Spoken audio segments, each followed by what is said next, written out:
Mugikorra eta hauen sare sozial eta bestelako plataforma guztien inguruan sakonki ikertu da. Eta gaur egun baditugu ebidentzia oso sendoak, esaten dutenak, ez direla produktu egokiak nerabezaro osasuntsu bat izateko. Agian adierazgarriena izango litzateke, enpresa hauek, onartua dutela beraien produktuen eragina erabiltzailearengan. Alegia hitz egiten ari naiz Facebook Files informe internoaz. Bertan Metak onartzen zuen bere produktuen eragina erabiltzailearengan, batez ere adingabeen artean eta bere osasun mentalean.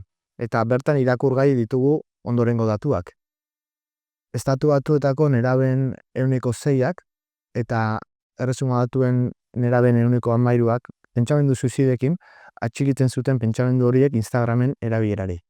32%ari Instagramen erabilerak bere gorputzen inguruko autokontzeptu okerragoa garatzen laguntzen zioten. Eta azkenik 17%ari elikadurarekin harreman ez osasuntsuago bat izaten laguntzen zuen Instagramen erabilerak. Eta hau ez da ikerketa akademiko edo epidemiologiko baten ondorio izan, baizik eta enpresa berak onartzen zuen informe baten ondorio izan da, ez da.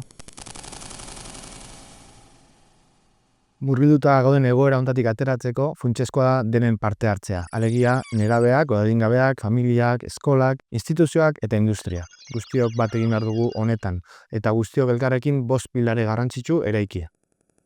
Lehenengo pilarea izango litzateke adina atzeratzea. Bigarrengo pilarea izango litzateke heziketa holistiko bat. Jakin behar dute zer dagoen pantailaren atzean, pantailaren aurrean jarri aurretik. Hirugarrengo zutabea izango litzateke eredu izan eta bide lagun, ezin diogu gure txikiei gu egiteko gai ez garen hori egitea eskatu. Laugarrena izango litzateke aplikazio seguruagoak eskatu industria hauei, ez da dena libre, ezin da gure txikien osasunarekin negozioa egin.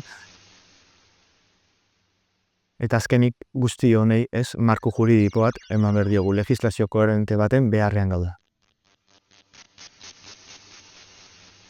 Guzti hau irmoki eraiki ezkero, nik uste dute mugikorrarekin harreman osasuntsu bat izatea posible dela eta gure txikien gazteen ongizate maila aski igoko dela.